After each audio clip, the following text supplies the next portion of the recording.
Amén, gloria al Señor. Vamos a leer Efesios capítulo 1, amén. Vamos a leer rápidamente qué dice la Escritura. Efesios capítulo 1, ¿lo tienes ahí? Amén. Listo, vamos a ver, leamos. ¿Qué dice la palabra? Dice: Pablo, apóstol de Jesucristo por la voluntad de Dios, a los santos y fieles en Cristo Jesús que están en Éfeso. Gracia y paz a vosotros de Dios nuestro Padre y del Señor Jesucristo. Bendito sea el Dios y Padre de nuestro Señor Jesucristo, que nos bendijo con toda bendición espiritual en los lugares celestiales en Cristo, según nos escogió en Él antes de la fundación del mundo, para que fuésemos santos y sin mancha delante de ¿quién? De Él, en amor, habiéndonos predestinado para ser adoptados hijos suyos por medio de Jesucristo, según el puro afecto de su voluntad, para alabanza de la gloria de su gracia, con la cual nos hizo aceptos en el amado, en quien tenemos redención por su sangre, el perdón de pecados según las riquezas de su gracia, que hizo sobreabundar para con nosotros en toda sabiduría e inteligencia, dándonos a conocer el misterio de su voluntad según su beneplácito, el cual se había propuesto en sí mismo de reunir todas las cosas en Cristo en la dispensación del cumplimiento de los tiempos, así las que están en los cielos como las que están en la tierra. En Él asimismo tuvimos herencia, habiendo sido predestinados conforme al propósito del que hace todas las cosas según el designio de su voluntad, a fin de que seamos para alabanza de su gloria, nosotros los que primeramente esperamos en Cristo. En Él también vosotros, habiendo oído la palabra de verdad del evangelio de vuestra salvación y habiendo creído en Él, fuisteis sellados con el Espíritu Santo de la promesa, que son las arras de nuestra herencia hasta la redención de la posesión adquirida para el avance de su gloria.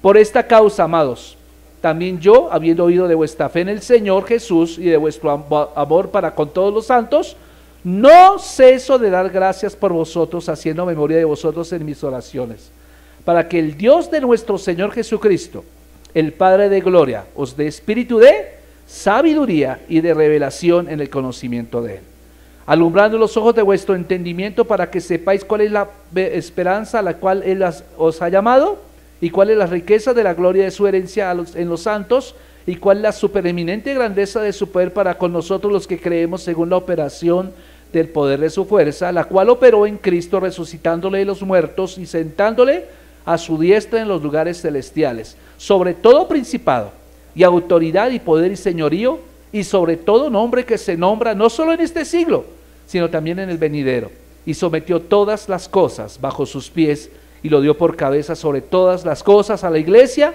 la cual es su cuerpo, la plenitud de aquel que todo lo llena en todo. Amén y amén. ¡Wow! Es una palabra impresionante, porque quiero hablar acerca de lo que hizo Dios a favor de los creyentes, lo que hizo Dios, lo que hizo Jesús en la cruz del Calvario. Y bueno, cuando leo la carta a los Efesios, en realidad la carta a los Efesios es una carta que Pablo escribió desde la prisión. Recordemos que Pablo estuvo dos ocasiones preso por haber sido predicador de la palabra. Imagínense usted eso. Y aún en medio de la situación tan adversa que Pablo tuvo que enfrentar, Pablo nunca tuvo en sus labios una queja.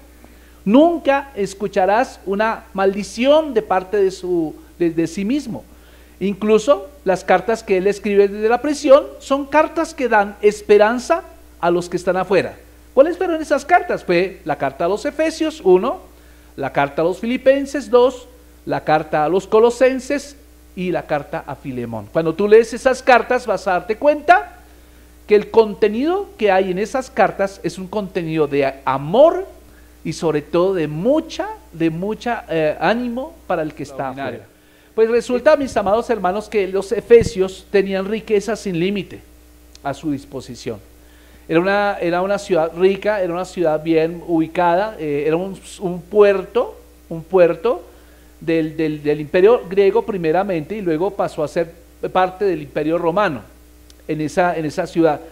En esa ciudad se conoció, por ejemplo, se tenía el templo más grande pagano que había en aquel tiempo para los romanos, que era el templo de la diosa Diana, Diana de los Efesios. ¿Se acuerda usted? Ese Diana de los Efesios también le llamaban los romanos como Artemisa.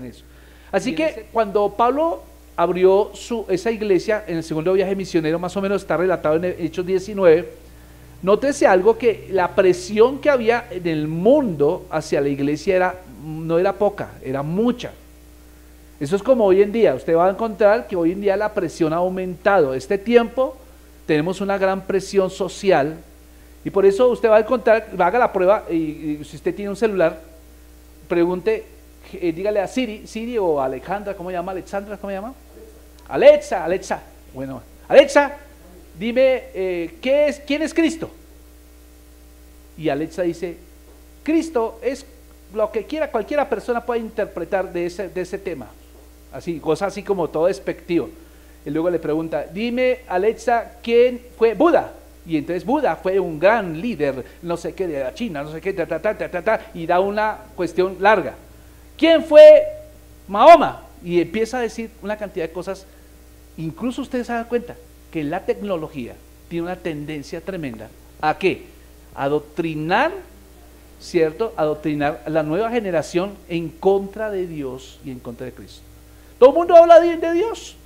Usted háblele a cualquiera persona de Dios y la gente no se resiste. Pero usted menciona a Jesucristo y la gente inmediatamente se alborota. Ese es el tiempo que estamos viviendo, amados hermanos. Es el mismo tiempo que estaba viviéndose en la iglesia de Éfeso en el tiempo de Pablo. Era un tiempo que es una ciudad que estaba azotada por todo tipo de cosas terribles.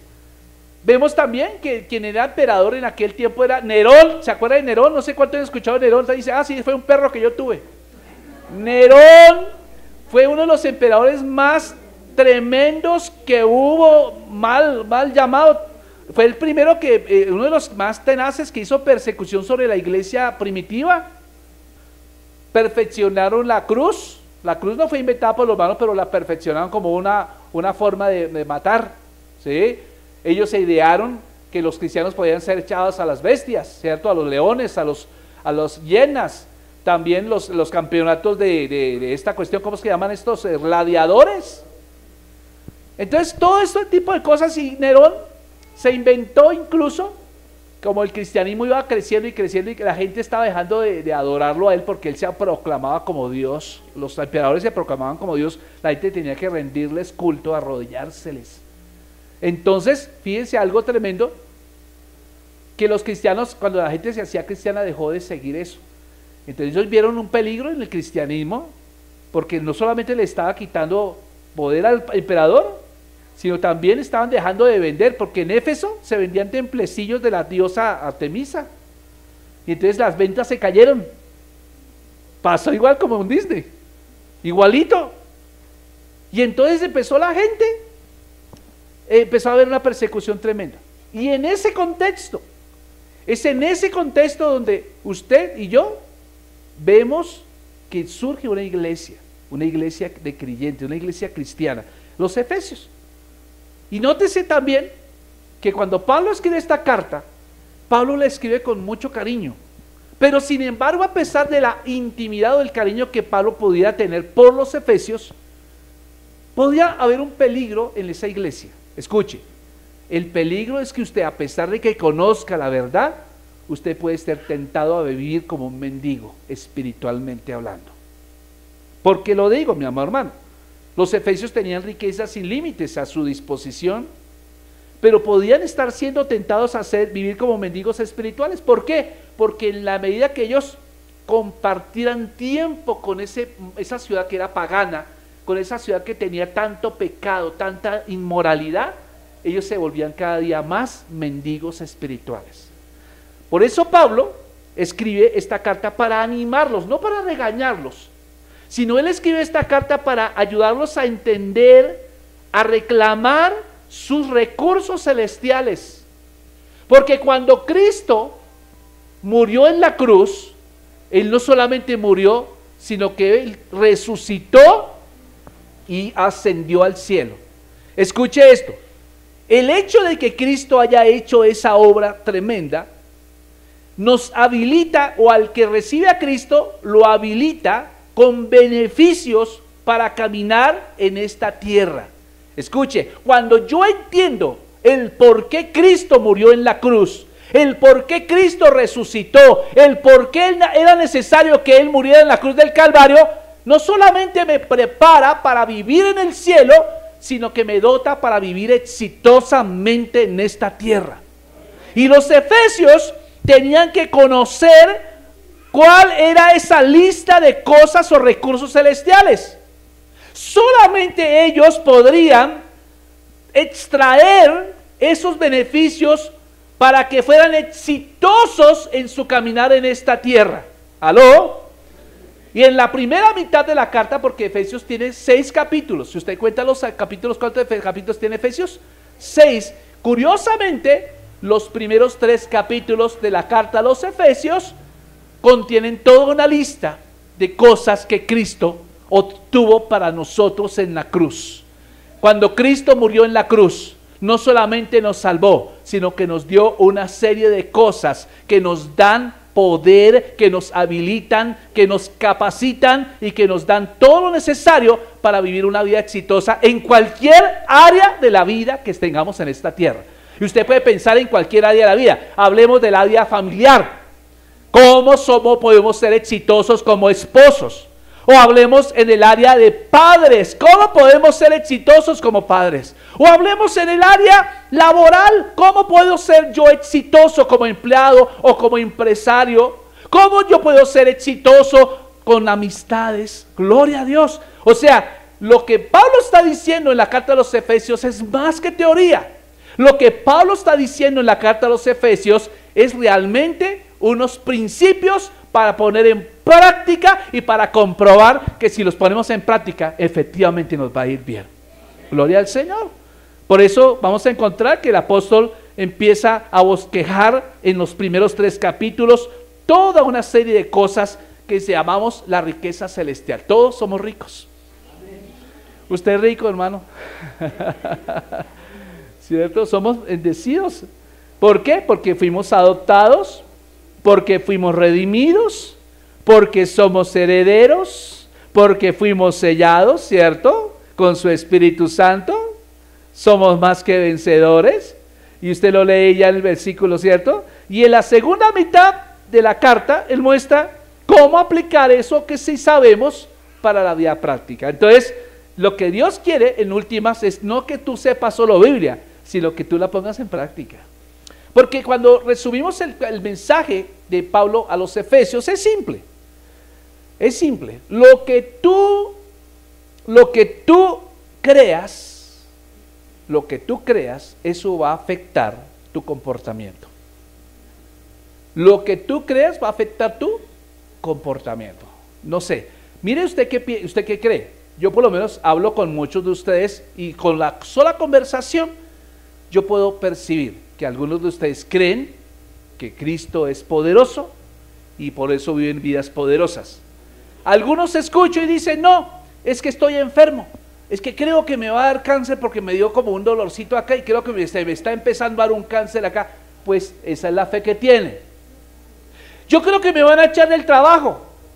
¿Ahora qué voy a hacer? No voy a poder pensionarme. Note lo que está diciendo. Lo que tú crees determina tu comportamiento. Y en medio de una sociedad pagana como la que se estaba viviendo en Éfeso, la iglesia era necesario que tuviera claridad sobre cuáles recursos celestiales tenían a su haber, para que de esa misma manera ellos pudieran vencer en cada día y en cada área de sus vidas. Gloria al Señor.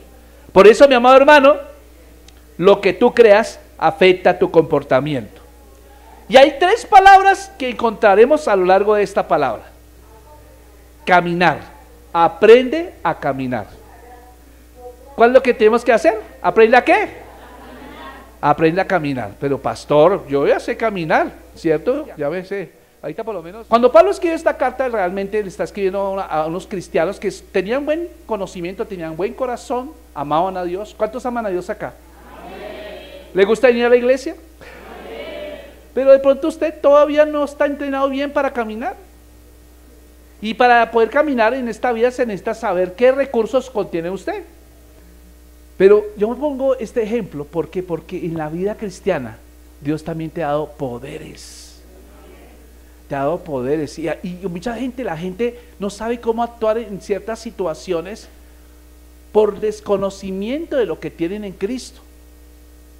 Primeramente, lo hemos tratado todo este año, el desconocimiento acerca de la oración. O a veces oramos como algo que toca orar. La pastora nos dijo que teníamos que orar. A ver, ore. A ver, ore. A ver. Ay, es que no me sale. A ver, ore, a ver.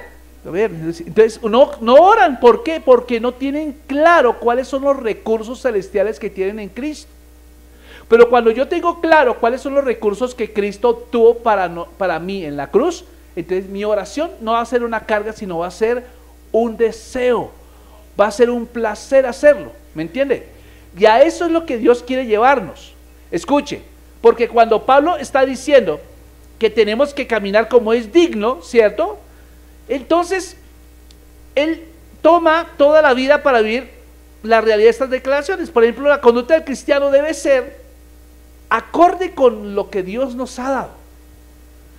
O sea, un cristiano que veo que es derrotado es porque poca revelación tiene de los recursos que tiene en Cristo.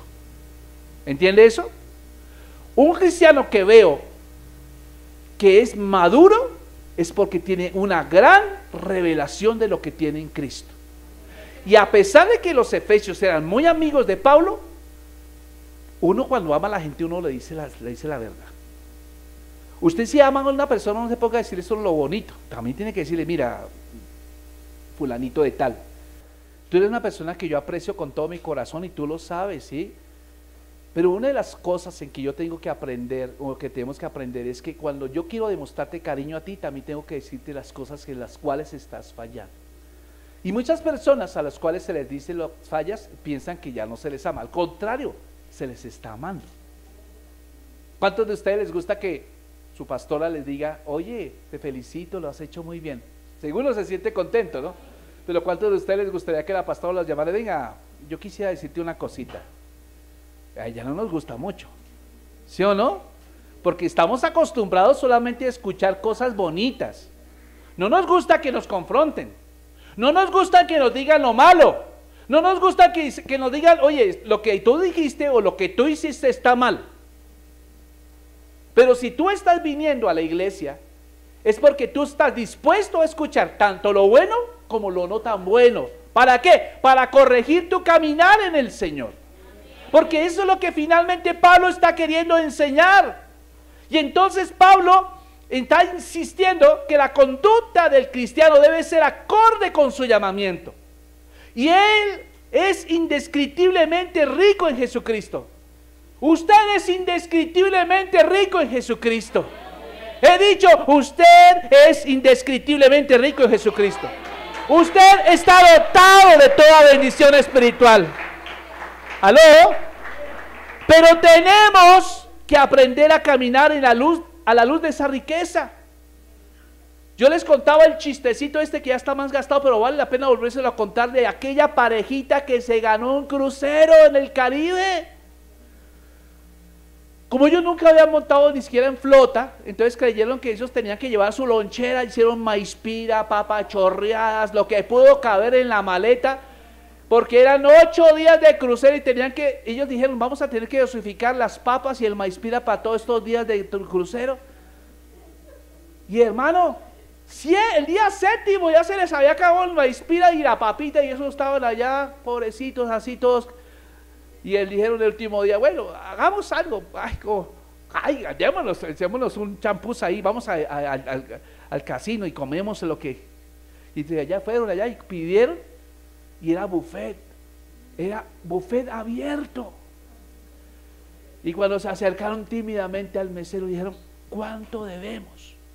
Y el mesero dijo, no, eso ya está incluido en todos los costos. Todo esto, ustedes pueden comer todo lo que quieran, repetir todos los días que quieran. ¿Qué pasó ahí? Sencillo. Nos causa risa el chiste. Pero nos pasara a nosotros, diría, oiga, pero qué tontos, ¿cierto? Hemos sido nosotros. En realidad, muchas personas en el Evangelio no están viviendo a plenitud las riquezas del Evangelio, sino que están sobreviviendo. Entienda esto, amado hermano. Tienes que aprender a caminar a la luz de esa riqueza. ¿Aló? El diablo va a intentar hacerte creer que tú eres indigno de Dios, pero Dios te ama a pesar de lo que eres. Él te ama. Y yo he aprendido a comprender el amor infinito de Dios cuando me relaciono con mi hija, con mi nieta. Cuando tú te relacionas con tus hijos, yo estoy seguro de que ninguno de ustedes sería capaz de sacrificar a su hijo por una bobada, ¿cierto? Una vez en Rema algún maestro dijo, usted sería capaz de decirle a su hijo, te voy a castigar y te voy a enseñar disciplina, así que vamos al centro de salud para que te inyecten SIDA, para que aprendas. Ninguno de ustedes sería capaz de hacerlo, a pesar de que su chiquito haya roto el jarrón chino que tanto quería usted de su abuelita, ¿cierto? No sería capaz. Si usted piensa así, ¿por qué muchas veces pensamos que Dios quiere lo peor para nosotros? ¿Por qué muchas veces nosotros estamos pensando, Dios nos está castigando porque nos hemos portado mal? No, en realidad Dios todavía no te está castigando. Idealmente Dios te está amando, pero las consecuencias de tus malas decisiones sí existen. Y el diablo aprovecha esas malas decisiones que tú tomas para tenerte oprimido. Y entonces Pablo lo que está tratando es de ser que tienen que aprender a caminar a la luz de esa riqueza. Entonces por eso ellos tienen que apropiarse de toda la armadura de Dios, ¿cierto? Para poder resistir los ataques de Satanás. Amén. ¿Sí? A veces nos gustan más los sermones que nos animan, ¿cierto? Que nos dicen las promesas de Dios, bendito Dios y ya. No, pero tú también tienes que aprender a que Dios te va a confrontar tarde o temprano. Y tienes que velar porque tu santidad realmente sea una santidad correcta. ¿Aló? Por eso, mi amado hermano, dése cuenta usted de eso. Por eso Dios, aquí vamos a leer nuevamente el versículo 3, que Pablo empieza a hacer una descripción de los recursos celestiales que tiene el creyente a su haber. Vea usted el versículo 3 al 6, por favor léalo conmigo. Dice, bendito sea el Dios y Padre de nuestro Señor Jesucristo, que nos bendijo. Si usted tiene un lápiz, subraye la palabra bendijo. Subraye la palabra bendijo. Entonces, ¿qué fue lo primero que hace Cristo en la cruz? Dios te bendice. Antes de que Cristo muriera en la cruz, en realidad todos estamos bajo maldición. Porque el primer Adán, que se llamó Adán, ¿cierto? Se tiró todo. Nos maldijo a toda la raza humana, amados hermanos. Las enfermedades, el caos que nosotros conocemos hoy en día en el mundo, todo ese tipo de cosas las hemos heredado de el primer Adán.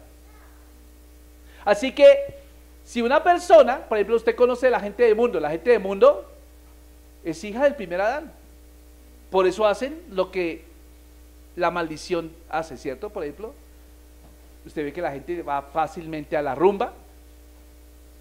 Dice, yo no voy a la iglesia porque de pronto me le pegan la gripa al niño. No voy a la iglesia porque en la iglesia hay muchos hipócritas. Pero sí van a una discoteca donde también hay hipócritas y donde sí le pueden pegar una gripa. No hay ningún tipo, ¿se da cuenta? Si tenemos tiempo para ir a la discoteca, si tenemos tiempo para ir al cine un domingo, si tenemos tiempo para ir a la ciclovía un domingo en horario de culto, si tenemos tiempo, o sea, ¿y por qué la iglesia? Pero en la iglesia es donde se está dando palabra de vida. En la iglesia es donde la gente se está preparando para presentarse delante del Señor, para que puedan dar buenos réditos. Pero la gente saca muchas excusas un domingo. No, pastor, yo no voy porque es que no, es que de pronto el niño está delicado y mucha gripa, pero uno se da cuenta que ese mismo domingo sí fueron al parque, fueron a Monserrate, fueron a Cibaté, a comer fresas con crema. Entonces, ¿dónde está nuestro raciocinio ahí? ¿Dónde está? Entonces dice, bendito sea el Dios y Padre de nuestro Señor Jesucristo. Ahora, note usted que Pablo pidió una bendición sobre el Padre, o sea, gloria a Dios, en el sentido de reconocer su gloria, su honra y su bondad. ¿Cuántos reconocen que Dios es glorioso, que es bueno y que merece toda honra? Eso es, si usted está pensando eso es darle gloria a Dios, porque el Padre ya ha bendecido al creyente con toda bendición espiritual. Él nos bendijo, ya eso es un hecho, por eso está conjugado en pasado. Si el texto dijera de otra forma, diría, bendito sea el Dios, ¿cierto? Y Padre nuestro Jesucristo, que nos va a bendecir. Pero ya nos bendijo. O sea que cuando yo miro a la luz de esta palabra, muchas canciones de las que cantamos tendría que cambiarle la letra. Por ejemplo, yo sé que cantamos canciones que son como proyectadas a futuro, ¿sí o no? No sé, hay canciones que no me acuerdo cómo es, pero hay muchas canciones que se conjugan en futuro. Me bendecirás, venceré, me ayudarás, ya eso ya pasó.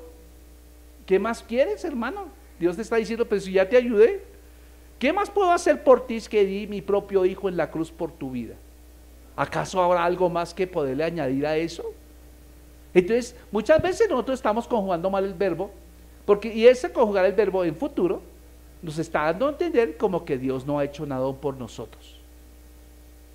Incluso cuando oramos por la sanidad de alguien, nosotros no debemos orar, Señor, sánalo, sino Señor, ábrele los ojos a esta persona para que reciba revelación de que ya fue sano hace 2000 años en la cruz del Calvario. Esa es nuestra oración. Y estando precisamente en una reunión de pastores, el pastor John Romit decía, hermanos, quiero que revisen ustedes los evangelios y quiero que revisen el libro de los Hechos. Díganme, ¿quién de ustedes ha visto que Jesús cuando oraba por un enfermo oraba, Señor, sánalo, en nombre de Jesús, sánalo, oraba? Sino él simplemente daba la orden y ya. Daba la orden. No hay ni una sola oración registrada en los evangelios de Jesús o de los apóstoles pidiendo sanidad por alguien. Solamente están en el Antiguo Testamento. ¿Y por qué razón? Porque ya es un hecho la sanidad. La sanidad ya es un hecho. Por eso Pablo dice, bendito sea el Dios y Padre de nuestro Señor Jesucristo, que nos bendijo, ya es un hecho, con toda bendición espiritual en lugares celestiales en Cristo, según nos escogió. ¿En qué tiempo está conjugada la palabra escoger? Pasado, presente, futuro. ¿Según nos escoge o según nos escogerá? Nos escogió, o sea que ya tú eres un escogido. Según nos escogió, ¿qué? Antes de la fundación del mundo. O sea que antes de que tú nacieras ya estaba el Señor ya mirándote a ti. O sea que tú naciste en el tiempo correcto, naciste en la ciudad correcta. Muchos dicen, yo hubiera nacido en Canadá, hubiera nacido en Australia, pero nací por acá. No, es que tú naciste en donde eras querías nacer, ¿o no? Si no hubieras nacido donde naciste, no hubieras conocido a Dios. Porque mucha gente que nace en Canadá y en Europa, como son ateos, pues no conocen a Dios nunca. O sea que el nacer aquí es un acto de amor de parte de Dios. Tremendo, ¿no? Y luego dice, según nos escogió antes de la fundación del mundo, para que fuéramos santos y sin mancha delante de Él en amor, habiéndonos predestinado para ser adoptados hijos suyos por medio de Jesucristo. O sea que nos predestinó, pero también nos adoptó. O sea que ya tú no eres hijo del diablo. Los que no son cristianos son hijos del diablo. Y Pablo lo dice. En otro tiempo vivíais como hijos de las tinieblas, ¿cierto? Pero los que no tienen a Cristo son hijos de ¿quién? ¿De qué decirlo? Ay, pastor, no sea grosero. Sí, eso es así. Es la pura verdad. Porque ellos no quieren hacer los deseos de Dios. Ellos quieren hacer sus propios deseos y los deseos del padre de la mentira. Pero si es buena gente, yo veo que es un buen papá, es un buen hijo, es una persona tan cordial, siempre, todos los días que lo veo me gasta unas onces. ¿Cómo va a decir eso usted pasa? Sí, pero es que nadie se salva por buenas obras, se salva es porque ha recibido a Cristo en su corazón. ¿Sí me entiende? Y entonces por eso Pablo empieza a decir eso. Hemos sido adoptados hijos suyos por medio de Jesucristo, según el puro afecto de su voluntad. No es por ti, es porque Él te amó. Es por el afecto de su voluntad, para alabanza de la gloria de su gracia, la cual nos hizo aceptos en el amado. Entonces tú eres un bendecido, amado hermano, tú eres un bendecido. O sea, tú puedes decir, Señor, soy un bendecido. Gloria a Dios. Aún los saludos que tenemos son puro cliché, ¿no? Dios la bendiga, hermana Marta. Ya la bendijo, ¿cierto? Ya está bendecida. Estamos hablando de tiempo futuro. ¿Se da cuenta como todo es futuro? Más bien, Dios te dé revelación de lo bendita que tú eres. Y Pablo siempre oraba. Y dése cuenta que más adelante Pablo, él empieza a decir, yo estoy orando. Vea el versículo número 13. Dice, en él también vosotros, habiendo oído la palabra de verdad, el evangelio de vuestra salvación, y habiendo creído en él, fuisteis sellados con el Espíritu Santo de la promesa. Y luego el versículo 15 dice, por esta causa yo, habiendo oído de vuestra fe en el Señor Jesús y de vuestro amor para con todos los santos, ¿qué hace Pablo?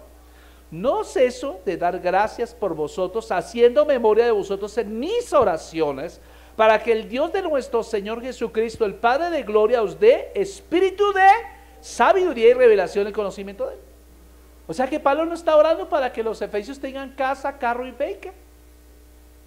Él no está orando ni clama por la sanidad de los enfermos. ¿Sí se da cuenta que la carta no dice por ningún lado, vaya a orar por los enfermos? No, porque cuando él está orando es para que la iglesia tenga revelación y conocimiento y sabiduría en lo que él hizo en la cruz del Calvario. Porque en la medida que tú tengas revelación en lo que Cristo hizo en la cruz, va a ser la misma medida en que tú vivas en victoria aquí. ¿Me entiende eso? Incluso puedo decirte algo. Yo le había dicho una vez.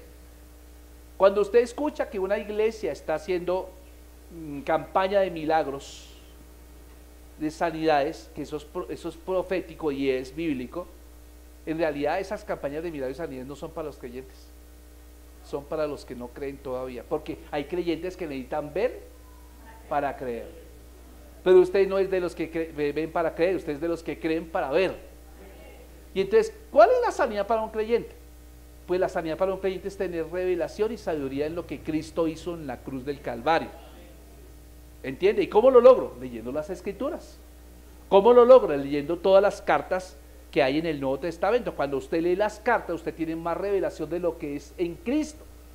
Y esa revelación hace que usted se identifique con lo que Cristo hizo. Usted se va a unir a lo que Cristo hizo y usted va a vivir lo que Cristo hizo. Algo que me llamaba la atención cuando tú lees Lucas capítulo 4, recuerda que Jesús predicó en su pueblo, en donde se crió. Pues ¿cómo se llama el pueblo donde se crió Cristo? Nazaret, ¿cierto? Está arriba en Galilea. Él nació en Belén, en Judea, que está abajo, pero él se crió arriba en Nazaret porque el papá tenía un negocio de una carpintería, el padrastro, no el papá sino el padrastro. ¿Cómo llamaba el padrastro de Jesús? José, es el padre adoptivo, ¿cierto? Pero el verdadero papá, ¿quién es? ¿Cierto? Ese es su verdadero papá también. Usted tiene un papá adoptivo acá, pero usted tiene un papá real. Y entonces él predicó en la sinagoga, y lee usted en Lucas 4, 18 en adelante, que ese día sábado se le dio un rollo. Y curiosamente que el rollo que leyó era Isaías 61. Cuando usted lee Isaías 61 es las mismas cosas que dice Lucas, y entonces empieza a decir, y luego termina diciendo, hoy se ha cumplido esta palabra. Hoy se ha cumplido esta palabra. Entonces, ¿qué hizo Jesús? Jesús se encontró a sí mismo en la Biblia. Él dijo, este texto está hablando de mí. ¿Aló? Usted también se encuentra en la Biblia. Cuando usted lee las Escrituras, mayormente las cartas, usted dice, Señor, aquí yo estoy. Este texto habla también de mí. Y entonces, cuando usted lo hace en fe, usted está viendo en gran dimensión lo que Cristo hizo en la cruz por nosotros. Amén. Entonces, por eso, una de las cosas que tenemos que cambiar es que la forma en que tú te ves tiene que ser cambiada radicalmente. Tú no tienes por qué estar aquí en esta tierra llorando y gimiendo, inquietándote, preocupándote, cuestionándote, porque Dios, ya cuando tú tienes revelación de la cruz, ya no tienes que hacer eso. Lo que tienes que hacer es alabarlo a Él. Eso es. Entonces, se cambia un lenguaje de quejabanza por un lenguaje de alabanza. Escuche eso. Cuando tú ves un creyente que alaba y alaba al Señor a pesar de los problemas que pueden venirle, quiere decir que es un creyente que está diciendo, Señor, tú eres más grande que los problemas. Eso es lo que está diciendo. Pero cuando tú ves un creyente que en todo momento está hablando de lo mal que le va, de lo mal que le está yendo, de lo mal que le puede ir, pues le está dando glorias al diablo. Y está desconociendo que Dios tiene un Dios poderoso. Por eso tienes que cuestionarte. ¿Qué tanto de tu lenguaje realmente es un lenguaje asertivo? ¿Qué tanto de tu lenguaje es un lenguaje de fe? ¿Qué tanto de tu lenguaje realmente está dándole la gloria a Dios? Déjeme decirle, cuando tú cambias tu quejabanza por alabanza, entonces tú estás abriendo la posibilidad de un milagro en tu propia vida. Tú mismo lo dices. Entonces, yo le decía, los milagros son para los no creyentes. Entonces, un cristiano, ¿cómo hace? ¿Cómo hace para ser sano? No, esa persona no va por sanidad, él camina en sanidad divina. ¿Cómo es eso, pastor? Pues cuando venga un síntoma, usted dice, Señor, yo tomo lo que Cristo hizo en la cruz del Calvario, por su llaga soy sano, y le hablo a mi cuerpo y le ordeno que ahora mismo sano en el nombre de Jesús. Así es, usted mismo se habla. Amén. Usted mismo se congrega. No tiene que traerlo de la oreja. Hermano Cupertino, hace como 6 domingos no lo vemos en la iglesia. Y el hermano Cupertino contesta, no, pero es que como los pastores no me llaman, no han venido a visitarme, yo tampoco voy. No, usted no le está haciendo favor a nosotros los pastores. Usted es el bendecido. Cuando usted viene a la iglesia, ¿quién se beneficia? Pues usted, porque usted está recibiendo palabra de vida. Amén. Ahora nos gusta verlo a usted también acá. ¿Sí? Yo tengo un problema, y es que yo siempre le cuento los domingos que falta a cada persona. Y dice, yo no sé por qué le llevo esa cuenta, y yo no tengo papelito ahí. Fulanito de tal ya lleva 3 domingos que falta acá. 4 domingos. No, no es por llevarle y hacerlo sentir mal, no. Porque lo extrañamos demasiado. Y a veces nosotros, déjeme decirle, estamos muy ocupados y a veces no nos da el tiempo para visitarlos. Nos gustaría muchas veces visitarlo a usted. Pero usted debe tener en cuenta que usted ya lleva cierto tiempo en la iglesia, y usted, en lugar de pedir o de mandar que lo visiten y que lo estén mimando, usted debe ser copartícipe y trabajar hombro a hombro con el liderazgo de la iglesia para ayudar a traer otros a Cristo. Gracias por ese amén. ¿Cierto que no es muy popular lo que yo hago? El pastor nos está cantando que no nos va a volver a visitar. Claro, tan fácil, el pastor ahí plantándose todos los domingos a predicar, ahí tan fácil que es, ¿cierto? Y eso sí pide plata que da gusto, ¿no? La gente habla así. Pero déjeme decirle, todo lo que estoy diciendo está en las Escrituras. Y entonces Él nos dice y nos bendijo, tú eres un bendecido. Pastor, pero yo estoy sin empleo, pero eres un bendecido. Dime si no, ¿cuánto tiempo haces que no tienes trabajo y no te has acostado sin comer? Incluso te has dado tus lujitos comiendo pollito o chorizo ahí donde la señora de las arepas. Te he visto ya comiendo arepas rellenas, tremenda arepotas ya con tremendo pollo y toda esa vaina. Pero no tengo trabajo, pero eres bendecido. Pero es que me está doliendo aquí la rodilla y la chocosuela y casi. Eres bendecido porque viniste. Eres bendecido. A veces Dios nos quita cosas materiales, ¿para qué? Para saber si realmente estamos dependiendo de Él o estamos dependiendo de los recursos. ¿Qué es mejor, tener mucho y estar sin Dios, o tener poco y tener a Dios? ¿Sí o no? La gente ora por un trabajo y el Dios le da el trabajo y no vuelven a la iglesia. Dios le piden un carro al Señor, Señor, danos un carrito, que necesitamos transportarlo a la iglesia. Apenas Dios se los da, ¡pum!, no se volvieron a ver un domingo aquí en la iglesia. Bueno, aquí no pasa eso. Pero fíjate, ¿qué hacemos con la salvación? Entonces, somos bendecidos. Y esto incluye a todos, que no importa su color de piel, que no importa dónde vivan, que no importa si tienen dólares, euros o pesos, que no importa si tú crees en Cristo, eres un bendecido. Y Dios te capacita con todo lo necesario para vivir una vida victoriosa acá. ¿Qué es lo que tenían que aprender los efesios? Que no tenían que identificarse con el mundo, tenían que identificarse con Dios. La iglesia de Éfeso tenía que resplandecer. Y usted la ve que la iglesia de Éfeso con el tiempo parece que mermó un poquitico. Si no, vea la carta que escribe Juan a las iglesias de Asia, y entre esas está Éfeso. Y el Señor mismo Jesús escribe esa nota diciéndole: me gusta tu actitud esto, pero te digo contra ti, que has dejado tu primer amor. Ya no me amas como al principio.